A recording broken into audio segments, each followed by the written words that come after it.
Hello everyone, welcome back to our channel Pedagogy Station, a one-stop solution to all your pedagogy problems. So students, this is our 6th class of 10,000 plus most important pedagogy question series. और इससे पहले की 5 videos जो हैं उनका link आपको description box में दे दिया गया है, आप वहां पर जाकर वीडियोस को देख सकते हैं। अपने बारे में बता देती हूँ, I am Shruti and you can read more about me from this slide. साथ ही अगर आपको मेरी ये वीडियो पसंद आए तो लाइक कीजिए, आपका कोई भी डाउट या सजेशन है तो कमेंट सेक्शन में ड्रॉप कीजिए, चैनल को सब्सक्राइब कीजिए और बेल आइकन को प्रेस कीजिए। साथ ही अगर आपको मेरी ये वीडियो PDF फॉर्मेट में चाहिए तो आप हमारे टेलीग्राम ग्रुप को भी ज्वाइन कर सकते हैं, उसका लिंक भी आपको डिस्क्रिप्शन बॉक्स में दे दिया गया है। Okay, so let's start today's video with question number 101, क्योंकि क्वेश्चन नंबर 1 to 100 हमने पिछली 5 वीडियोस में कवर कर लिए हैं। So we will start with question number 101 and the question is the lecture method would be most appropriate when used to. कि lecture method कब सबसे ज़्यादा अप्रोप्रिएट होगा, कि अगर हम उसको किस काम में लाएं कि लेक्चर मेथड जो है वो सबसे ज़्यादा यूज़फुल हो सकता है, सबसे ज़्यादा लाभदायक हो सकता है। फर्स्ट, टीच कंट्रोवर्शियल टॉपिक्स, यानी कि कंट्रोवर्शियल यानी कि कोई विवाद के बारे में अगर हम बात करें तो हम लेक्चर मेथड को यूज़ करें। Second, hold the attention of the unruly class, कि जब क्लास जो है वो बहुत ज़्यादा अनरूली है यानी कि वो डिसिप्लिन नहीं है और उस क्लास में बहुत ज़्यादा डिस्टर्बेंस हो रही है, तो उस क्लास को संभालने के लिए। Third, develop interest and supplement the text, कि बच्चों का जो इंटरेस्ट है उसको डेवलप करने में, और जो भी हम टेक्स्ट पढ़ा रहे हैं तो उसको और ज़्यादा सप्लीमेंट करने के लिए कि मतलब जो भी हमारा टेक्स्ट है उसको और ज़्यादा अच्छे से बच्चों को पढ़ाने के लिए। या fourth, ensure complete coverage of material, कि जो भी हमारा कंटेंट है उसकी पूरी कंप्लीट कवरेज के लिए हम लेक्चर मेथड का यूज़ करें। सो स्टूडेंट्स, ऑप्शन से ही पता चल रहा है कि option number 3 is the correct answer.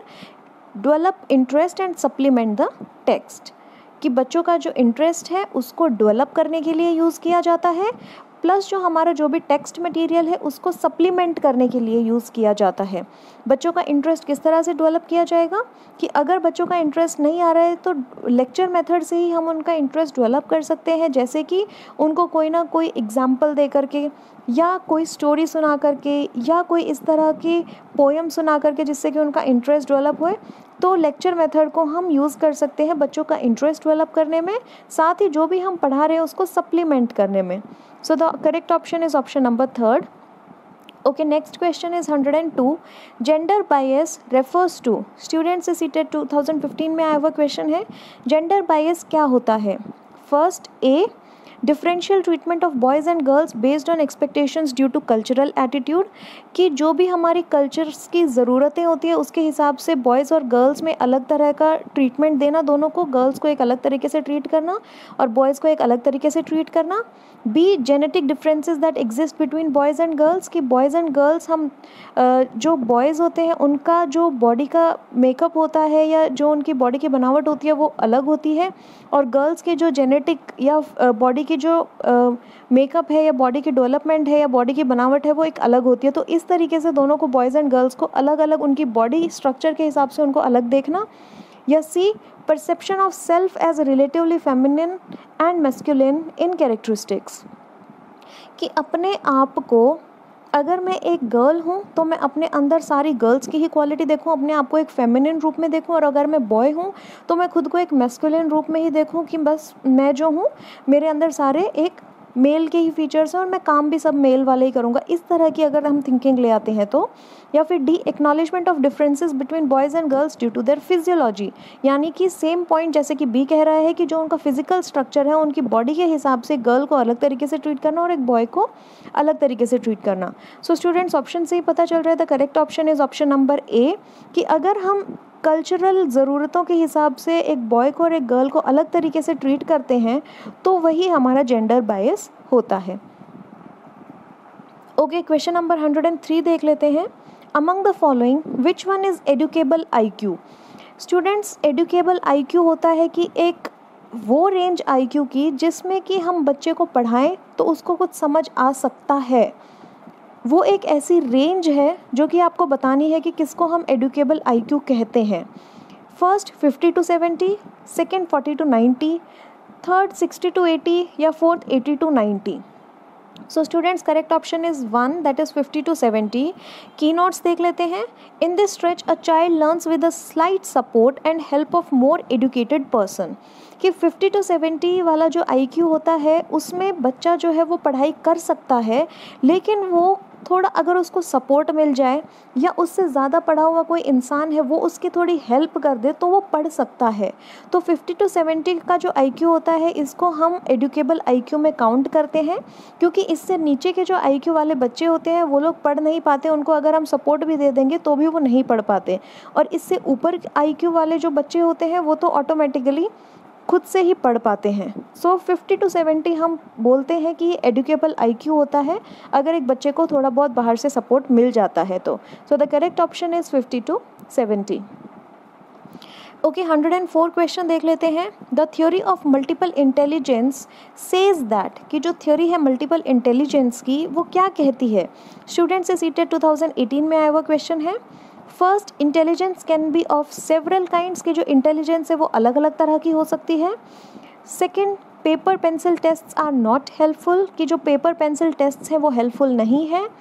Third, intelligence can be multiplied with effective pedagogy, कि जो इंटेलिजेंस है उसको बढ़ाया जा सकता है अगर हमें एक टीचर में अच्छी टीचिंग स्किल्स है या अच्छा वो पढ़ा सकती है या बच्चों को अच्छे से डील कर सकती है, तो बच्चों की जो इंटेलिजेंस है उसको बढ़ाया जा सकता है। Fourth, intelligence can be rapidly accelerated, कि जो इंटेलिजेंस है वो एकदम से बहुत तेज़ स्पीड में उसको बढ़ाया जा सकता है। सो students the correct option is 1 that is intelligence can be of several kinds. ये गार्डनर की थियोरी थी मल्टीपल इंटेलिजेंस की, जिसमें उन्होंने अलग अलग इंटेलिजेंस की बात की थी और उन्होंने कहा था कि इंटेलिजेंस सिर्फ एक फील्ड में इंटेलिजेंट होना नहीं होता, इंटेलिजेंस भी अलग अलग तरीके की होती है। हो सकता है कोई बच्चा मैथ्स में इंटेलिजेंट हो और वही बच्चा आर्ट एंड क्राफ्ट में वीक हो सकता है कोई बच्चा आर्ट एंड क्राफ्ट में इंटेलिजेंट हो लेकिन वो मैथ्स में वीक हो। तो इस तरह से अगर कोई एक बच्चा किसी एक सब्जेक्ट में इंटेलिजेंट है तो उसको हम कम्प्लीटली इंटेलिजेंट नहीं कह सकते, क्योंकि इंटेलिजेंस जो है वो बहुत तरह की होती है। हर एक बंदा किसी ना किसी फील्ड में इंटेलिजेंट होता है। यही गार्डनर की थ्योरी थी ऑफ मल्टीपल इंटेलिजेंस। तो मल्टीपल इंटेलिजेंस में यही कहा गया था कि इंटेलिजेंस जो है वो बहुत तरह की होती है। So the correct option is option number 1। Okay 105 question देख लेते हैं। The process of adjusting, deleting schemas and forming new schemas to maintain equilibrium is called, कि जो हमारी पियाजे ने थ्योरी दी थी जिसमें कि उसने कहा था कि जो हमारे स्कीमाज होते हैं वो टाइम टू टाइम डेवलप होते रहते हैं, वो टाइम टू टाइम चेंज होते रहते हैं। तो उन्हीं स्कीमाज में जब हम कोई एडजस्टमेंट करते हैं और पुरानी स्कीमा को हम डिलीट कर देते हैं और उसकी जगह पर नए स्कीमाज आ जाते हैं जिससे कि इक्विलिब्रियम बना रहता है पुराने और नए स्कीमा में, उस प्रोसेस को हम क्या कहते हैं। First, zone of proximal development, second scaffolding, third adaptation या fourth schema formation. So students पियाजे की लैंग्वेज में इसको कहा गया था थर्ड अडेप्टेशन। अडेप्टेशन में यही प्रोसेस कहा गया था कि जो पुराने स्कीमाज हैं उनमें कोई ना कोई हम एडजस्टमेंट करते हैं जब हमें कोई न्यू इन्फॉर्मेशन मिलती है, और जब हमें न्यू इन्फॉर्मेशन मिल जाती है तो जो पुरानी यूजलेस इन्फॉर्मेशन होती है उसको डिलीट कर दिया जाता है, उस स्कीमा को डिलीट कर दिया जाता है और उसकी जगह पर एक नया स्कीमा या नई इन्फॉर्मेशन हमारे माइंड में बना ली जाती है। इस प्रोसेस को कहते हैं adaptation. So the correct option is option number 3rd. Okay, question number 106 देख लेते हैं। One of the basic principles of socializing individuals is कि एक अगर हमने किसी इंडिविजुअल को सोशलाइज करना है तो उसका कौन सा एक बेसिक प्रिंसिपल है। फर्स्ट, रिलीजन, क्या हम रिलीजन से एक बच्चे को सोशलाइज कर सकते हैं, या सेकेंड कास्ट, कि अगर हम उसको कास्ट की नॉलेज देंगे तो क्या बच्चे को हम सोशलाइज कर सकते हैं। थर्ड, एजुकेशनल, कि जब हम उसको पढ़ाएंगे अलग अलग सब्जेक्ट्स वो पढ़ेगा, हर एक चीज़ की जानकारी लेगा, हर एक चीज़ की उसको नॉलेज होगी, तब क्या वो तब सोशलाइज हो सकता है। या फोर्थ, इमिटेशन, कि किसी को देखकर उसी की कॉपी करके क्या एक बच्चा सोशलाइज हो सकता है। सो स्टूडेंट्स क्लियरली ऑप्शन से ही पता चल रहा है कि the correct option is option number 3rd that is educational, क्योंकि एजुकेशन एक ऐसा फील्ड है जो कि लगभग हर हमारी लाइफ के फील्ड से डील करता है। अगर हम अच्छे से एजुकेशन ले लेते हैं तो लगभग हमारी लाइफ का हर एक पार्ट एजुकेशन से टच हो जाता है। तो एजुकेशन एक ऐसा प्रिंसिपल है या एक ऐसा फील्ड है जिससे कि बच्चा बहुत ज़्यादा सोशलाइज हो जाता है। So the correct option is 3rd that is educational. Okay 107 question देख लेते हैं। Sarva Shiksha Abhiyan making free and compulsory education to children of 6 to 14 years of age group a fundamental right was launched by Government of India in the year। कि सर्व शिक्षा अभियान जिसमें कि 6 से 14 साल के बच्चे को फ्री और कंपलसरी एजुकेशन देनी है, ये एक फंडामेंटल राइट भारत की सरकार ने किस साल में इसको फंडामेंटल राइट का दर्जा दिया था? First 1996, second 1998, third 2001 and fourth 2003. So students, the correct option is option number third, that is 2001। 2001 में SSA ने SSA बनाया गया था जिसमें कि सर्व शिक्षा अभियान कहा गया था और उसमें कहा गया था कि 6 से 14 साल के जितने भी बच्चे होंगे उनको फ्री एंड कंपलसरी एजुकेशन दी जाएगी और ये एक बच्चे का fundamental right government of India ने बना दिया गया था। तो ये करा गया था 2001 में। सो the correct option is option number third, that is 2001। Okay, 108 question देख लेते हैं। विच of the following statements is true? Students से DSSP 2019 में आया हुआ क्वेश्चन है। आपको बताना है कि इनमें से कौन सी स्टेटमेंट जो है वो ट्रू है। First, English is the national language of India, कि इंग्लिश जो है वो भारत की राष्ट्रीय भाषा है। Second, to protect multilingualism Indian constitution adopted English as the official language of India, कि मल्टीलिंगुअलिज्म को प्रोटेक्ट करने के लिए, मल्टीलिंगुअलिज्म होता है कि एक ही राज्य में जब अलग अलग भाषाएं बोली जाती हैं तो हर एक भाषा को उसका दर्जा दिया जाता है। तो इसी मल्टीलिंगुअलिज्म को प्रोटेक्ट करने के लिए इंडियन कॉन्स्टिट्यूशन ने इंग्लिश को ऑफिशियल लैंग्वेज ऑफ इंडिया बनाया था। या third, according to official language act English is the permanent associate official language of India, कि ऑफिशियल लैंग्वेज एक्ट के मुताबिक जो इंग्लिश है वो एक permanent official associate official language of India है। या fourth, all the Indian states are bound to adopt Hindi as their state language, कि भारत के जितने भी राज्य हैं हर एक राज्य के ऊपर ये बाउंड कर दिया गया है, यानी कि उनके लिए ये कंपलसरी कर दिया गया है कि वो अपने राज्य की भाषा हिंदी को बनाएं। So students, the correct option is option number third, कि according to official language act English को जो है भारत की associate official language of India बनाया गया है, यानी कि जो काम है ऑफिशियल वर्क जो भी होंगे वो इंग्लिश में भी होंगे, साथ साथ हिंदी में भी होंगे ही होंगे, तो इसलिए इसको associate official language of India बनाया था। That is the correct option. 109 question देख लेते हैं। A child can not distinguish between saw and was, nuclear and unclear, she और he is suffering from.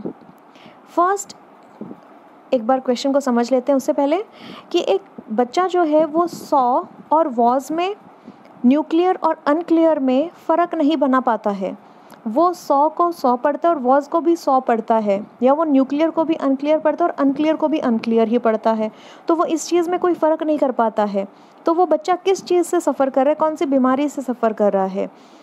First, word jumbling disorder, कि उसको जो words हैं वही जम्बल्ड वे में दिखाई देते हैं, उल्टे सीधे दिखते हैं। Second, dyslexia. थर्ड, डिस्मॉर्फेमिया। या fourth, dysgraphia. So students, the correct option is option number 1, that is word jumbling disorder. Students, आप लोग बहुत लोग सोच रहे होंगे कि इसका करेक्ट ऑप्शन है डिसलेक्सिया, लेकिन स्टूडेंट्स डिसलेक्सिया में क्या होता है कि जैसे हम स्मॉल b लेते हैं और स्मॉल d लेते हैं, तो इसमें दोनों दिखने में लगभग सेम है लेकिन सिर्फ उनकी बनावट की डायरेक्शन अलग है। तो बच्चा इन लेटर की बनावट में कंफ्यूज हो जाता है, वो हमारा डिसलेक्सिया होता है। लेकिन वर्ड जम्बलिंग डिसऑर्डर क्या होता है कि लेटर्स दो वर्ड्स के सेम ही होते हैं लेकिन वो उनको आगे पीछे करके पढ़ता है, ये हमारी वर्ड जम्बलिंग डिसऑर्डर होती है। सो यहाँ पर हम देख पा रहे हैं कि सॉ और वॉज यानी कि SAW एंड वॉज में भी SAW यही लेटर्स हैं दोनों में, लेकिन वो जम्बलिंग के कारण से वो उनको पहचान नहीं पा रहा और वो दोनों में कंफ्यूज हुआ रहता है। तो इस डिसऑर्डर को हम कहते हैं वर्ड जम्बलिंग डिसऑर्डर। की नोट्स देख लेते हैं। It is a disorder which arises when a child is able to see letters but in jumbled order. ये इसमें क्या होता है कि एक बच्चा लेटर्स तो देख पाता है लेकिन वो उल्टे सीधे ऑर्डर में उनको देख पाता है। But in dyslexia a child is unable to distinguish between B and D etcetera. लेकिन एक डिसलेक्सिया में वो लेटर्स में ही कंफ्यूज हुआ रहता है कि B है या वो D है, क्योंकि दोनों की बनावट सेम है, इसलिए वो उसमें कंफ्यूज रहता है, तो वो डिसलेक्सिया होती है। So the correct option of this question is point number 1 that is word jumbling disorder. Okay, 110 question देख लेते हैं। विच of the following is not a mode of computer assisted learning. आपको बताना है कि इन 4 ऑप्शंस में से कौन सा वो है जिसमें कि कंप्यूटर असिस्टेड लर्निंग यानी कि कैल का काम जो है वो नहीं आता है। स्टूडेंट्स से KVS 2018 में आया हुआ क्वेश्चन है। ऑप्शंस देख लेते हैं।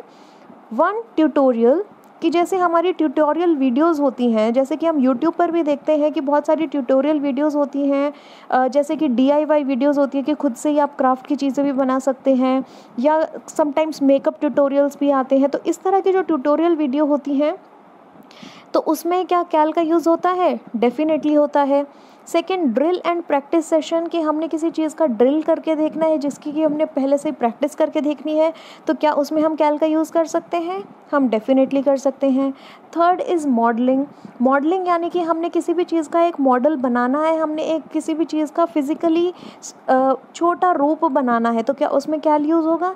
उसमें कैल यूज़ नहीं होता है, क्योंकि मॉडल जब हम किसी भी चीज़ का बनाते हैं तो वो एक फ़िज़िकल स्ट्रक्चर हम लोग बनाते हैं, हमारी क्राफ्ट की चीज़ें यूज़ करते हैं, हमारा वेस्ट मटेरियल यूज़ करते हैं, तो उसमें हमारा कैल का कोई यूज़ नहीं होता, लेकिन हमारे जो मैनुअली हमारे हाथ काम करते हैं उनका यूज़ होता है और मैनुअल चीज़ों का यूज़ होता है, तो उसमें हमारा कैल यूज़ नहीं होता है।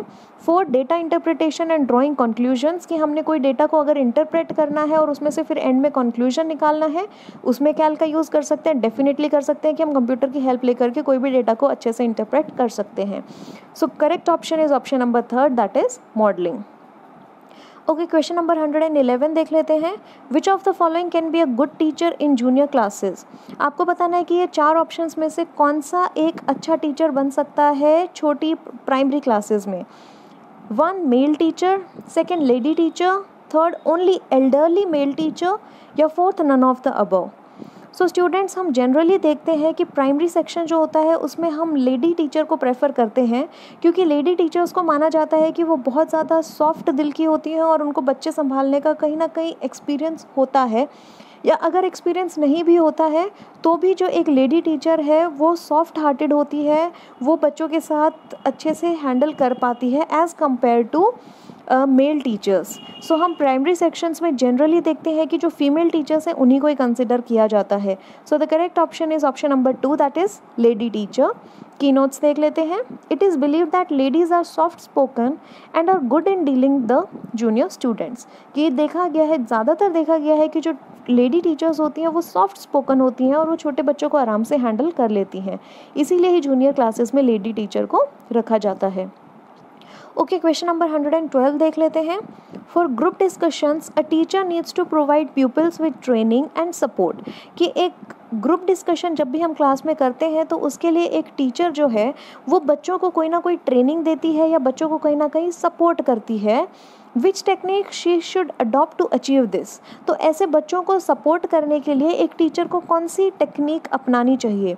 स्टूडेंट्स से DSSB 2019 में आया हुआ क्वेश्चन है। ऑप्शंस देख लेते हैं। यहाँ पर आपको 2 ऑप्शंस दिए गए हैं, आपको बताना है कि कौन सा ठीक है। She needs to provide the kind of collaborative activities that promote active involvement of all pupils। कि एक टीचर को इस तरह की एक्टिविटीज़ करवानी चाहिए जिसमें कि हर एक बच्चे का कुछ ना कुछ पार्टिसिपेशन हो, जिससे कि हर एक बच्चा जो है वो उस एक्टिविटी में पार्ट ले पाए। Second, she needs to model the way she wants people to interact with each other. कि एक टीचर को पहले खुद से ही बच्चों के सामने इस तरह से करके दिखाना चाहिए, एक डेमो देना चाहिए बच्चों को कि बच्चों को आपस में किस तरह से इंटरेक्शन करना चाहिए। इस तरह का एक डेमो टीचर्स को पहले देना चाहिए अपने स्टूडेंट्स को। सो स्टूडेंट्स, ऑप्शन से ही दिख रहा है कि दोनों ही ऑप्शन करेक्ट है। So the correct option is option number 4 that is both 1 and. Okay, so question number 113 देख लेते हैं। Which method is used to designate teaching procedure in the physical sciences that uses experimentation with apparatus। हमने बताना है कि जो physical sciences होती है उसमें कौन सा एक वो मेथड है, कौन सा एक टीचिंग प्रोसीजर है जिसमें कि हम एक्सपेरिमेंटेशन करते हैं एपरेटस के साथ। सो स्टूडेंट्स, ध्यान देने वाली बात है कि इन्होंने फिजिकल साइंसेज के कॉन्टेक्स्ट में पूछा है। ऑप्शंस देख लेते हैं। First is experimentation method, second laboratory method, third observation method and fourth problem solving method. So students, the correct answer is option number 2 that is laboratory method. क्योंकि laboratory method में हम लोग लैब में जा कर के एपरेटस का use करते हैं, जिसमें कि बच्चे भी एपरेटस का यूज़ करते हैं और टीचर भी एपरेटस का यूज़ करती है। अगर हम बोलें कि यहाँ पर एक्सपेरिमेंटेशन मेथड इसको हम कहें तो एक्सपेरिमेंटेशन मेथड ये नहीं होता, क्योंकि एक्सपेरिमेंटेशन हम जनरली क्लास में करते हैं जिसमें कि सिर्फ टीचर ही एक्सपेरिमेंट करके बच्चों को दिखाती है, उसमें बच्चे एक्सपेरिमेंट नहीं करते हैं। लेकिन क्वेश्चन में अलग से मेंशन किया गया है कि बच्चे भी जो हैं जिसमें कि एक्सपेरिमेंटेशन विद एपरेटस, हमने एपरेटस यूज़ करने हैं, साइंस के एपरेटस यूज़ करने हैं जो कि सिर्फ लैब में पाए जाते हैं, तो इसलिए इसको लेबोरेटरी मेथड कहा जाता है। ओके, क्वेश्चन नंबर 114 देख लेते हैं। While working on a jigsaw puzzle, एक जिग्सॉ पजल पे खेलते टाइम 5 साल के Najma, 5 year old Najma says to herself, वो खुद से ही बात कर रही है, where is the blue piece, कि ब्लू पीस कहाँ पर है। No not this one, darker one that would go here and make the shoe, कि नहीं ये वाला नहीं, वो डार्क वाला, अगर वो यहाँ पर आ जाएगा तो ये हमारा जूता बना देगा। तो वो जो नजमा है वो खुद से ही बात कर रही है। This kind of talk is referred to by Vygotsky as, कि ये जो इस तरह की टॉक है जो कि वो खुद से कर रही है वो बच्ची, तो इस टॉक को वाइगोत्स्की ने क्या कहा था। स्टूडेंट्स से सीटेड 2019 में आया हुआ क्वेश्चन है। ऑप्शंस देख लेते हैं। First private speech, second talk aloud, third scaffolding, या fourth egocentric speech. So students the correct option is 1 private speech. Vygotsky ने इस जो ये बच्ची खुद से बात कर रही है, तो इस बच्चे की उम्र में जब एक बच्चा खुद से ही बात करता है तो इसको वाइगोत्स्की ने प्राइवेट स्पीच कहा था। सो the correct option is option number 1। Okay, question number 115 देख लेते हैं। What is not a characteristics of counselling, आपको बताना है कि इनमें से काउंसलिंग का कौन सा एक कैरेक्टरिस्टिक नहीं है। फर्स्ट एनवायरनमेंट बिल्डिंग, कि जब आप किसी की काउंसलिंग कर रहे हैं तो उससे पहले आपको एक एनवायरनमेंट बनाना पड़ता है जिसमें कि आपको ऐसा एनवायरनमेंट देना पड़ता है कि आने वाले बच्चों की या जिनकी भी काउंसलिंग करनी है कि उनकी अभी सेशन में कोई ना कोई काउंसलिंग होने वाली है, या उनको एक ऐसा एनवायरनमेंट प्रोवाइड करवाना बच्चों को या किसी को भी जिससे कि वो कंफर्टेबल रहें। Second opportunity for free expression, कि जिसकी भी काउंसलिंग हो रही है वो अपने विचारों को फ्रीली एक्सप्रेस कर पाए। थर्ड काउंसलर्स इन्वॉल्वमेंट, कि जो काउंसलर है वो अच्छे से इन्वॉल्व हो उस काउंसलिंग सेशन में। फोर्थ पर्सनल इंटरव्यू, कि एक एक बच्चे का या एक एक जो भी जिनका भी काउंसलिंग हो रही है उनका एक एक करके इंटरव्यू लिया जाए। So students correct option is option number 4 that is personal interview, क्योंकि काउंसलिंग जो है वो बहुत सारे लोगों की एक टाइम पर की जाती है, उसमें पर्सनल इंटरव्यू की कहीं स्पेस नहीं होती है, बल्कि जो गाइडेंस होती है वो हर एक बच्चे को इक्वली दी जाती है, अलग अलग करके दी जाती है, तो उसमें पर्सनल इंटरव्यू कहीं ना कहीं हेल्प कर जाता है, लेकिन काउंसलिंग में पर्सनल इंटरव्यू नहीं किया जाता। सो the correct option is option number 4 that is personal interview. की नोट्स देख लेते हैं। Counselling is done of the group of people with common problem, counselling जो है वो एक ग्रुप ऑफ पीपल के साथ की जाती है और हर जो भी बंदे हैं उस ग्रुप में उन सबकी एक कॉमन प्रॉब्लम होती है, उसी के ऊपर काउंसलिंग की जाती है, तो इसमें पर्सनल इंटरव्यू नहीं किया जाता। ओके, क्वेश्चन नंबर 116 देख लेते हैं। एटिमोलॉजी इज़, कि एटिमोलॉजी जो है वो क्या होती है। स्टूडेंट्स से DSSP 2018 में आया हुआ क्वेश्चन है। ऑप्शंस देख लेते हैं। A science of pedagogy, B science of study of language, C science of meaning of words, D science of knowing the origin of words. So the correct option is option number D, that is science of knowing the origin of words, कि words जो है वो कहाँ से पैदा हुए हैं, कौन सी भाषा से आए हैं, कैसे वो चेंज हो करके आज किस रूप में पढ़े जाते हैं। तो ये जो पूरा प्रोसीजर है किसी भी वर्ड की ओरिजिन को जानने का, यही हमारी एटिमोलॉजी कहलाती है। ओके, क्वेश्चन नंबर 117 देख लेते हैं। अब्राहम मैस्लो वॉज बेसिकली कि जो अब्राहम मैस्लो था वो किस फील्ड से जुड़ा हुआ था, ये आपको बताना है। First humanist, second pragmatist, third realist, या fourth all of the above. So students the correct option is first humanist. Ibrahim Maslow जो था वो ह्यूमनिज्म में बिलीव करता था और उन्होंने hierarchy of needs भी दी थी। So the correct option is first humanist. Okay, question number 118 देख लेते हैं। The primary purpose served by audio visual aids is to. Students से KVS 2017 में आया हुआ क्वेश्चन है और आपको बताना है कि जो ऑडियो विजुअल एड्स हैं उनका प्राइमरी पर्पस क्या होता है, वो किस लिए ज़रूरी होते हैं। First clarify certain aspects of the learning experience, कि जो भी हम लर्निंग एक्सपीरियंस या जो भी चीज़ हम बच्चों को पढ़ा रहे हैं उनमें से कुछ ही कॉन्सेप्ट्स को या कुछ ही एस्पेक्ट्स को बच्चों को अच्छे से क्लैरिफाई करना। Second permit meaningful student participation in actual learning experiences, कि जो भी हम बच्चों को पढ़ा रहे हैं उसमें स्टूडेंट्स का एक्टिवली पार्टिसिपेशन करवाना। Third, provide variety from to exclusive, a use of a verbal approach, कि अगर हम वर्बली अप्रोच दे रहे हैं बच्चों को, कि हम सिर्फ बोल बोल के उनको पढ़ा रहे हैं, तो उस सिर्फ एक वर्बल अप्रोच से थोड़ा हट के बच्चों को पढ़ाना। Fourth, quiet down a class whenever it gets restless and noisy, कि जब एक क्लास रेस्टलेस हो जाए या डिस्टर्ब करने लग जाए, बच्चे जो है एक क्लास को डिस्टर्ब करने लग जाए, तो उन बच्चों को कंट्रोल करने के लिए, उनको शांत करने के लिए। सो the correct option is option number 2, that is permit meaningful student participation and actual learning experiences, कि जो भी हम पढ़ा रहे हैं उसमें जो स्टूडेंट्स हैं उनका एक्टिवली पार्टिसिपेट हो, क्योंकि हमने हमेशा यही देखा है कि जब बच्चे एक्टिवली पार्टिसिपेट करते हैं तभी वो लोग बहुत अच्छे से समझ पाते हैं। सो बच्चों के एक्टिव पार्टिसिपेशन के लिए ही ऑडियो विजुअल एड्स को यूज़ किया जाता है। क्वेश्चन नंबर 119 देख लेते हैं। How can reliability of a test be increased, कि एक जो टेस्ट है उसकी रिलायबिलिटी हम किस तरीके से बढ़ा सकते हैं। First, by seeking experts agreement, कि किसी एक्सपर्ट की हेल्प लेके। Second, by increasing the test length, कि जो टेस्ट है उसकी लेंथ को बढ़ा करके उसमें और ज़्यादा क्वेश्चंस डाल के। Third, by shortening the test length, कि जितने भी क्वेश्चंस हैं उनको कम करके और टेस्ट की जो लेंथ है उसको छोटा करके। या fourth, by arranging items in order of difficulty, कि जो आइटम्स है, जो भी क्वेश्चंस हैं उस टेस्ट में, उनको डिफ़िकल्टी के ऑर्डर से घटते, सबसे पहले सबसे कम डिफ़िकल्ट क्वेश्चन, फिर इसी तरह से डिफ़िकल्टी जैसे जैसे बढ़ती जाए वैसे उन क्वेश्चंस को अरेंज करा जाए।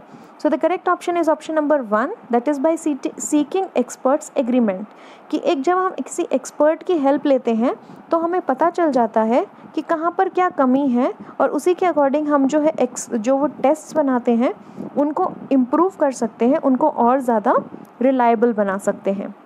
So the correct option is 1, by seeking experts agreement. Okay, last question देख लेते हैं इस वीडियो का, 120। Which of the following is और are characteristics of a teacher centred approach of teaching, कि आपको बताना है कि teacher centred approach of teaching जो होता है उनमें उस अप्रोच की कौन सी कैरेक्टरिस्टिक्स हैं। इनमें से टीचर सेंटर्ड अप्रोच की कैरेक्टरिस्टिक्स बतानी है आपको। इन 3 ऑप्शंस में से कौन सी हैं। ये TSSP 2019 में आया हुआ क्वेश्चन है। First, teacher concentrates on right answer, कि जो टीचर सेंटर्ड अप्रोच है जिसमें कि सबसे ज़्यादा ध्यान टीचर के ऊपर दिया जाएगा, उसकी आपको कैरेक्टरिस्टिक्स बतानी है। तो फर्स्ट कह रहा है कि टीचर कॉन्सेंट्रेट करता है सिर्फ सही जवाबों के ऊपर। Second, teacher is mostly concern with the completion of the course content, कि जो भी हमारा कोर्स कंटेंट होता है टीचर बेसिकली उसी पे फोकस करता है कि उसको फटाफट से कंप्लीट कराया जाए। Third, the focus is on learning than teaching, कि जो फोकस है वो लर्निंग के ऊपर होता है ना कि टीचिंग के ऊपर। ध्यान देने वाली बात है स्टूडेंट्स, यहाँ पर टीचर सेंटर्ड अप्रोच की बात हो रही है। So the correct option is option number 1 and 2, that is teacher concentrates on right answer. Teacher जो है वो सिर्फ सही जवाबों के ऊपर कॉन्सेंट्रेट करती है, और दूसरा वो सिर्फ इसी चीज़ के ऊपर कॉन्सेंट्रेट करती है कि फटाफट से अपना कोर्स को कंप्लीट किया जाए। So the correct answer is option number 2, that is 1 and 2।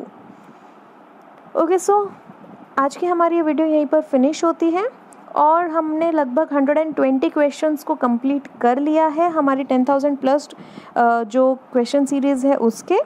So thank you so much for watching, and if you like the video then do hit the like button. If you have any doubt or suggestion, drop it in the comment section. Subscribe to my channel and hit the bell icon. And if you want my video in the PDF format, then you can join our Telegram group. The link of the Telegram group is also given in the description box. So thank you so much for watching.